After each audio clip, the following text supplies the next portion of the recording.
મારો ભાઈબંધ ભૂરો, મને એક જણા કીધું, મને કે હોસ્પિટલ દાખલ કર્યો, તમે ખબર કાઢવા ગયા કે નહીં? મેં કીધું ના, મને ખબર નથી શું થયું. મને કે એ ખબર નથી, હોસ્પિટલ છે. બાકી ભૂરાનું શું થયું ગામને થોડી ખબર હોય, તો ભૂરો એક જ જાણે એને શું થયું હોય. એટલે હું ખબર કાઢવા ગયો હતો, માથે પાટો બાંધેલો, ઠઠમઠ થઈને બેઠેલો. મને કહે આવો આવો, મને ખબર જ હતી તમે આવ્યો કે લ્યો જ નહીં. આનું માપો ભેદું તે આપણો ભાઈબંધ તે એમ મળ્યો કરવા તોતડો પાછો, એટલે તો ભલો તો હોય જ ને, વિચવાત હોય જ તે. આવ્યા વખતે માયો આવ્યો ન દે. મેં કીધું હું તો આવ્યો, પણ તને થયું હું? મને કે એ પૂતોમાં એ થાવું તો થઈ ગયું, ઘીના થામાં ઘી પતી ગયું. ભગવાનની દયા છે ભાઈ, સારી હોસ્પિટલમાં આવી ગયા છે, દુખાવો કાંઈ થતો નથી. પણ હું થયું હું એ તો કે મને કે ભગવાનની કૃપા. અરે ભાંગી ગયો તો ભગવાનની કૃપા, મને કે કૃપા જ કહેવાય ને, જીવતા થઈ. પણ તને થયું હું? મને કે નવતર પ્રયોગ કર્યો, નવતર પ્રયોગ. ભાઈબંધનું હોંદા મને કે માયા ભાઈ હાથમાં આવી ગયું, આપણને ખબર નહીં કાંઈ તેટલું હાલે, આપણને નક્કી કરી લેવું કેટલું હાલે જોઈ લેવું તે. એટલે જેટલું લેવલ હતું ને બાપુ એટલું બધું થઈ દીધું. પાછળ ધવાલા નહીં, તાપની હેલ થતી જાય. અને આમ રોડ ઉપર જતો હતો ને સામેલી બે મોટરસાયકલ આવતા જોયા, નક્કી કરી લ્યો બે ની વચ્ચેલી કાઢે તો ભૂરીઓ જ કાઢે. ફૂલ લેવલ દીધું ને ત્યાં 10 ફૂટ આખો દો તે ખબર પડી કે આ તો ખતારો તે. ના ભાઈ પછી તો આખું જ વીતી જવાની હતી. નામાં પી બાદ. પણ ભગવાનની કૃપા એટલી માયાભાઈ કે એવો ફદાકો બોલ્યો એટલે હોંદા ભટકાનું. હોંદા આમ ગયો, બંદો આમ સીધો જાદવા માથે. જાદવાએ ભૂરાને ઝીલી લીધો. પછી તો દાલેલી હદીને હેઠો પડ્યો, એમાં થોડું ઘણું છોલાનું એમ તો મૂંઢમાં દઈ લાગ્યો. પણ કૃપા એટલી માયાભાઈ, મોબાઈલ ને તાઈ નહીં, બેટરી એમ નામ સીધો ફોન 108 ને. માયાભાઈ 108 ને ફોન કર્યો ને તા મને કે 216 આવી. અરે મેં કીધું 216 છે જ નહીં. મને કે 2 વાર રિંગ થઈ ગઈ ને તે બે પેલી એક 108 આવી. મને કે મને લાગ્યું નહોતું, પછી 2 108 ભેગી થઈ ગઈ ને હવે ખાલી કોણ જાય એનો વિવાદ ચાલુ થયો. કારણ કે એમાં તો દાયરી કરવી પડે ને ભાઈ, ખોટો ધક્કો કે ધખતવા તો જવાય નહીં. ઓલા કે અમને ફોન તેલ્યો એટલે આવ્યા હતી, ઓલી સાઈડ વાળા કે અમને ફોન તેલ્યો એટલે આવ્યા હતી. બે મને થયો ને એમાં ફાદી નહીં થયો. એક હાથ આમ તાને, એક હાથ આમ તાને.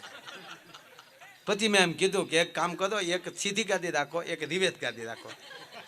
બે આમ જોતી અડધો એમ ને અડધો આમ. મારે ભાઈ એક ગાડી સીધી ને એક રિવેટ આમ લાવ્યા મારા વાલી.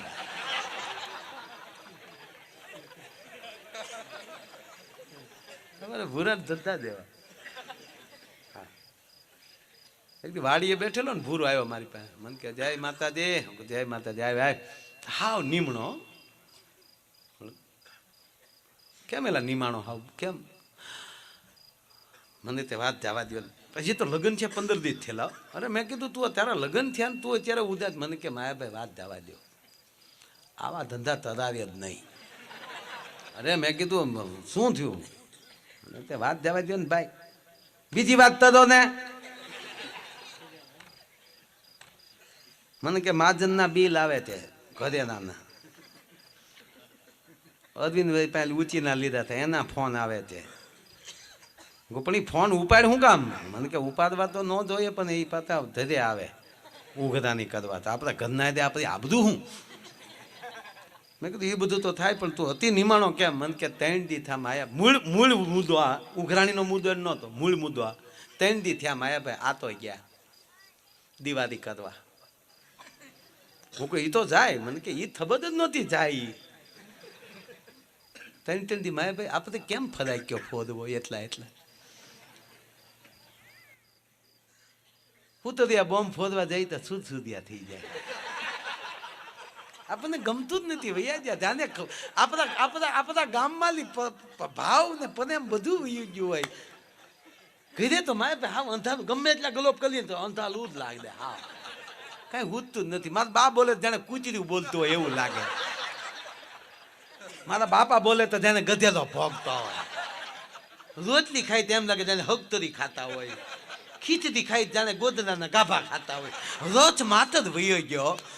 પછી ખબર પડી ભાઈના મૂળ તો ઘરના નથી. એમાં જો આને પ્રેમ કહેવાય. બધો રથ વયો ગયો. હા જીવન જેલ થઈ ગયું માયા ભાઈ. એટલે મેં કીધું પણ તો તેડીએ ને, મને કે યાદ જવાય? હું કહું જવાય. ફોન કરી એટલે ફોન તો લાયેલા એ તો હાવ ભૂલે છે. આપણે જૂનું માના ને ભાઈ, આપણને હજી મોબાઈલ તો મગજમાં જ નથી ગીલતા. લ્યો સીધો મોબાઈલ કર્યો ને ઓલી દીકરીએ જ્યાં ફોન ઉપાડ્યો. આ મોબાઈલ આવ્યા પછી આ શાંતિ થઈ ગઈ. લ્યો બધું હે અમુક જે વાડ્યું પાસે બેઠા બેઠા એકલા એકલા જે મોબાઈલમાં વાતો કરતા કોઈક દે આડા હાથે હાલ હાલો ક્યાં જવો હા જો ઘીરે સૌ તાર બાપા ક્યાં થાય? એ હાઠીઓ ખેવા ગયા.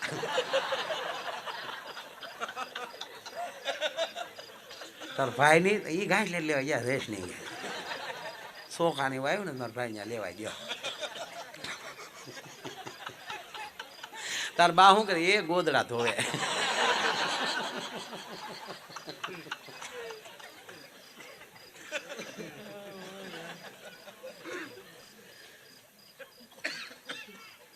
નહીં, આનો સદુપયોગ કરજો યુવાન ભાઈ, પગે લાગીને કહું.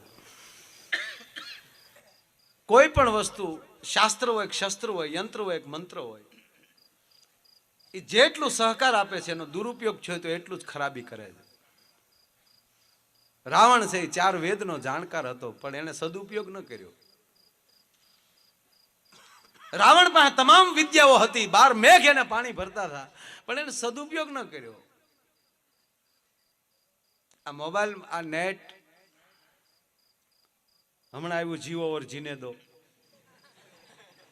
પ્લીઝ યુવાન દોસ્તો, મારા બાપ, હું તમને કોઈ ટીકાની વાત નથી કરતો પણ આ મોબાઈલમાં જેટલું ભારતને સારું લાગતું હોય એવું ડાઉનલોડ કરજો. તમારા બાપ દાદાને સારું લાગતું હોય એવું ડાઉનલોડ કરજો. હમણાં તમને પગે લાગે ને કહું છું. આ જેટલા અહીંયા તો તમારે સારું છે, હું અહીંની વાત જ નથી કરતો પણ એવા કેટલા યુવાનો કે એના બાપ એમ કે લાય તો બેટા તારો મોબાઈલ જોવા દેતો તો ધડ દિન ઘા કરીને આપી દે. એવા કેટલા યુવાનો.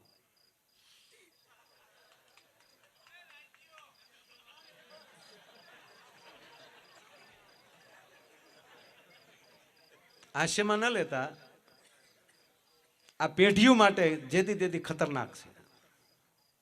તમારી બુદ્ધિને બગાડવાનું સાધન છે આ. જો કાં તમને બુદ્ધિ દેવાનું પણ, તમે ધારો એ બુદ્ધિ લઈ શકો, તમે ધારો એ જાણી શકો પણ એની વસ્તુ તમારી બુદ્ધિ બગાડી શકે છે. અને આવું કાંઈક કહે એટલે માણસો હસી નાખે. પણ એક મનને તમે પૂછો કે હું શું કરું? કમસે કમ જે વસ્તુ તમારે બોડીને ટચ થઈને રહી છે એમાં તો કમસે કમ પવિત્ર વસ્તુ રાખો. એમ આમાં શું ન જાણી શકો તમે, પણ આનો દુરુપયોગ જ કરવો. સારું છે અમારા ભૂરા જેવાને તો આ સ્ક્રીન ટચ ફાવતો જ નથી. એ હા તો એ નોક્યા હજી એની પાસે 33 દો મને કે હાલો તે પત્ની કાપી નાખી, કાંઈ બધે ત્યાં જ નહીં માયા ભાઈ કે. અને એની પત્નીને ફોન કર્યો ભાઈ, ઓલી દીકરી બિચારી બેઠી બેઠી રોટલી વણતી હતી, બાપાને કરી. હવે તો રસોડા ઊભા થઈ ગયા. આપણે બેઠા બેઠા રોટલા કરતા લાકડાની કાથરોટીઓ સાહેબ, એમાં લોટે એવો મહળાતો હતો અને રોટલા એવા થતા. અને તો સ્ટીલને આવી ગયું ને તો લોટે હારવાર હાલ્યો. મહળે કોણ? મારો બાપ પાણી નાખે. હમણાં તો શહેરની બેનો આવી થાય આપણા ગામડામાં રોટલા શીખવા. આવીને આપણી માવુને કીધું અમારે માતાઓ રોટલા શીખવા છે. તો આપણી માવું કીધું મરો વૈયાવો અંદર વૈયાવા. જેમ ઝોકમાં બકરીઓ જાય એમ ગયો. માછલા જેવા સેન્ડલ બારા કાઢ્યા. આપણી માવું એ કાથરોટી પકડાવી, લ્યો કાથરોટી નાખો, આમાં લોટ નાખો, પાણી નાખો, મીઠું, મહળવાને ખૂબ મહળાવ્યો. પછી કીધું ગોળ પીંડો કરો. પછી કીધું ગોળ પીંડો કર્યો ગોળ. પછી આપણી માવું કીધું કે આમ થોડું થોડું કરી અને ટ્રેક્ટરના પૈડા જેવું કરો. ઓલી બાજુ ટ્રેક્ટર નહોતો જાય, પછી ગામમાં લાવીને કીધું કે આ ટ્રેક્ટરને આ પૈડ્યા. પછી આપણી બેનું કહેતા, આપણી માવું કહેતી ગયા, ઓલી બેનું કહેતું. પછી કીધું આમ પાણીવાળા હાથ કરતું જાય, ટીપતું જાય. તો હજી ટીપતું જાય ને એનું બાપ ખરતું ગયું બધું. દહક ટ્રાય કરી, ફાવ્યું નહીં. પછી આપણી માવુએ કાથરટ લઈ લીધી ને કીધું થાબડિયા કરો, થાબડિયા તમારથી ટીપે નહીં થાય. એમાં એક બેન એમ બોલી કે નહીં માં, અમારે શીખવા જ હોય તો શું કરવું પડે? હું ઘણીવાર જાહેરમાં કહું કે તમામ રસોઈ તમે ચોપડીમાં વાંચીને શીખી શકો, ટીવીમાં જોઈને શીખી શકો, પણ એક રોટલો ને બીજી લાપસી એ તો જેની માને આવડતું હોય ને એની જ દીકરીને આવડે. એ શીખ્યું ન થાય ભલા માના. કારણ કે આ બે રસોઈ સંસ્કારની રસોઈ. રોટલો છે ને આવડતો લાપસી તો પેલા દીકરી પરણીને આવતી પહેલે દિવસે નિવેદની લાપસી, અને અમારામાં તો હજી છે પહેલી નિવેદની લાપસી દીકરી પાસે કરાવતા. શું કામ? કે આવતા આવે તે લાપસી કરે એની પેલી ખબર પડી જાય કે એને શું સંસ્કાર આપ્યા છે ઘરના.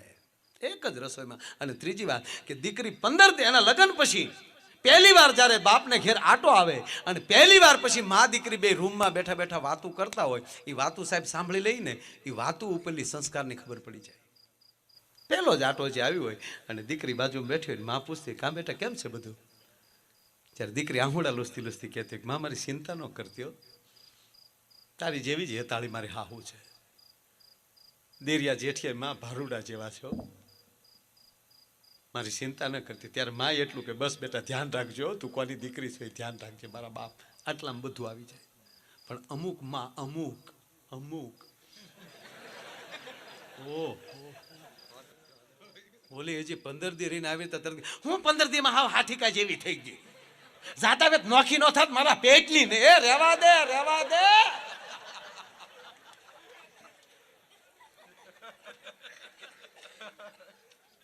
નહીં, સંસ્કારની જરૂર છે. કહેવાનો મારો મતલબ કે આ બધી વાતો છે નહીં. એમાં દીકરીને જ્યાં ઓલા ભૂરા મારો ફોન કર્યો હતા, બેઠા રસોડા હવે નથી, ઊભા રસોડા થઈ ગયા ને. હવે આ ઊભા થઈ ગયા ને બાપુ, તો હવે ટેન્શન વધી ગયું. ખાવ વૈયા ન જાય તો સારું. જો તમે બેઠા છો ત્યાં સુધી મને થાય કે તમે બેઠા છો, પણ આમાંથી કોઈ ઊભું થાય નક્કી છું કે ક્યારે વયું જાય નક્કી નહીં. એમાં રસોડા ઊભા થઈ ગયા. આમ તો શહેરમાં તો હવે મૈયરિયા મંડળું માનતું નથી ને રવિવારે ઘરે કોઈ રાંધતું નથી. રવિવારે તો નીકળી જ ગયા હોય.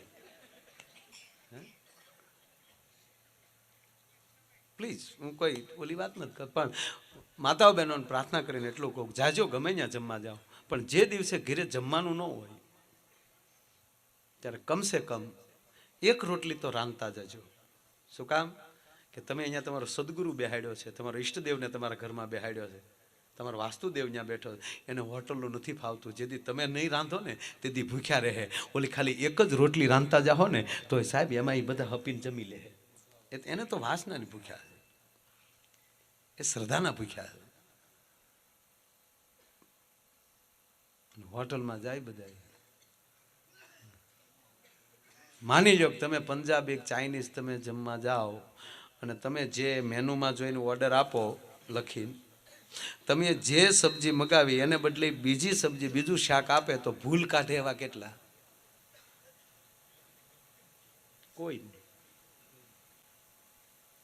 તો જેનું તમને ખબર જ નામ નથી પડતું એ શું કામ ખાવું? અને ત્રીજી વાત એ કહી દઉં, જે વસ્તુ તમારા ઘરમાં બને છે એ જ વસ્તુ બજારમાં મળે અને ઘર કરતાં વધારે સ્વાદિષ્ટ લાગે, ત્યારે માની લેજો કે આમાં ન ખાવાની વસ્તુ નખાણી છે તો જ આનો સ્વાદમાં ફેરફાર થયો હોય. આ નરું સત્ય. આ પહેલાં તો આમ હેઠામાં એ સૂલો હોય પડખે, આદમીને પડખે બેઠો બેઠો બીડી પીતો હોય, આંધણા નાખતો જતો હોય, રોટલા ચાલુ હોય ને એ જે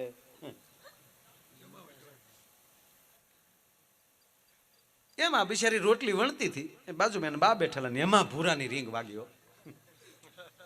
ભૂરાની રીંગ પછી ભૂરાનો ફોન આવે ને તેનો રિંગટોને અલગ મૂકેલો. ભૂરાનો ફોન આવે તો ગીત નોખું વાગે, તુજ મેં રબ દિખતા હે યારા મેં ક્યાં કરું. ગ્લોપ ઉતારીને ઉલ્ટરમાં આંગળી ભરાવી ગયો. જેવી ભૂરાની રીંગ વાગી એટલે સીધા રોટલી વણવાનું ચાલો ને વાડે ફોન આવે, હાલો હા મેલી ભૂરો બોલું. એ તો રીંગ વાગી એટલે ખબર પડી ગઈ તમારો ફોન છે. ક્યાં નહીં ફોન? આમ જો ભૂરે તમારા વગરનું ગમતું નથી, આ માના હાથનો ભાવતું નથી. આમ જો પાછા નો વ્યવ તમારી માના આમ છે. આમ જો ભૂરે નથી ગમતું. ઓલી દીકરીને કઈ બોલાય નહીં, કારણ કે બાજુ બા બેઠેલા એટલે દીકરી મર્યાદાથી કહી દીધું, સેમ ટુ યુ. તારી જેવી જ મારી પરિસ્થિતિ છે, સેમ ટુ યુ બોલી. એટલે દીકરીના બા હતા ને એમ થયું કે નક્કી ભુરેશ કુમારનો ફોન લાગે. એટલે મર્યાદા, દીકરીને વાત કરવી હોય એટલે મા ઘડીક બીજા ઓરડા વૈયા ગયા. ભલે દીકરી વાત કરતી. જેવા બા બીજા ઓરડામાં ગયા હતા તો અહીંયા પાટલીને વેણું મન ફાવે અહીંયા ગયા, સીધો મોબાઈલ હાથમાં, હાલો હું કહેતા હતા નથી ગમતું. મને ગમતું તમારા બાપના આમ બાદ અમને પૂરું ગમતું જ ન હોય. આ તો પછી રિવાજ હોય એટલે 2-4 દી રોકાવું પડે. હા તને ન ખબર પછી હા મેલી એમ ક્યાંક જવું છે તને ન ખબર પછી મારા નણંદ નહીં બધા મારા બાપે મજાક કરતો ન ખબર હોય. હા એટલે પણ નો વિજય મારા બાપ ના આવ બસ વી આવે બસ હવે મહેરબાની કરી કઈ બોલતા નહીં બીજું કાંઈ.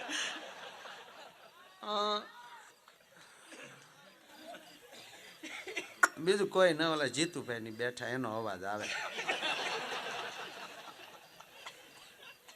હા લે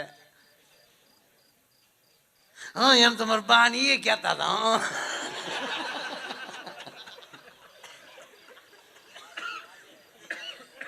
હા તમ તાર ભાઈ આવી બસ ભાઈ આવ બસ એક કામ કરો ને પૂરું તમે જાટો આવો ને હા એ બાર ને તમારા પગલા પડે અહીંયા ત્યાં તમારા પગલા શોભન ફેરવી નાખ્યું.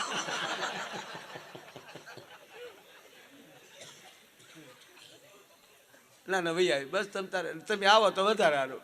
અમને ગમતું જ ન હોય ભૂરો અમને યાદ બહુ આવો. સવારમાં ઊભી થઈને પાણી પીવા ગઈ તા ગ્લાસમાં તમે દેખાણા ઘઉંમાં તમે દેખાવ બાજરામાં તમે દેખાવા ધણી છે ધનેડું છે મરી ગયો બધાયમાં દેખાય.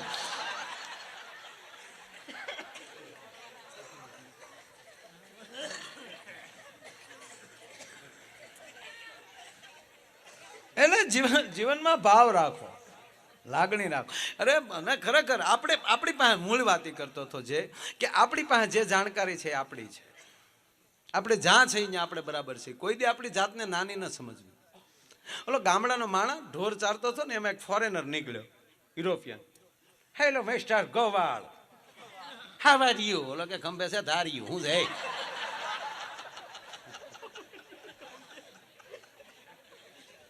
હાર્યું શું કરે ધાર્યું કહેવાય આને. એટલે કીધું ને હાવાર્યું તક ના ના ધાર્યું કહેવાય હાવાર્યું નહીં ધાર્યું. પછી એને અંગ્રેજીમાં પૂછ્યું કે અહીંથી બસ સ્ટેન્ડ કેટલું થાય અથવા તો શહેર કેટલું આઘું. તો ઓલાને કંઈ ફાવ્યું નહીં. ઓલો હું પૂછે કારણ કે અંગ્રેજી સમજતા નહોતા. એટલે ઓલાને શું થયું કે અંગ્રેજી નહીં સમજતા હોય એટલે ફ્રાન્સ ભાષામાં ઓલો બોલ્યો.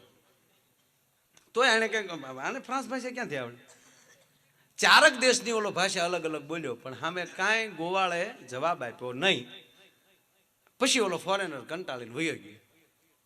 પછી આપણા 3-4 જણા જે આપણા ગોવાળ ઉભા હતા ને ગામના 18 વરણ હોય એમાં હાજે ગાયું ચારતા હોય ભેહું ચારતા હોય બધા. તેણે કીધું એલા એ ભૂરાક હા હારી 2-3 ભાષા શીખવી જોઈએ હો. કે કેમ ઓલો કે બિચારો આપણે આમાં કેટલું બોલતો હતો પણ આપણે કાંઈ સમજણ પડી આપણે શીખવી જોઈએ. ઓલો હું કે કાંઈ શીખાય નહીં જ્યાં થઈ ત્યાં બરાબર થઈ. કેમ તાકે એને 3-4 ભાષા આવડતી હતી એને આપણે ટપો પડ્યો.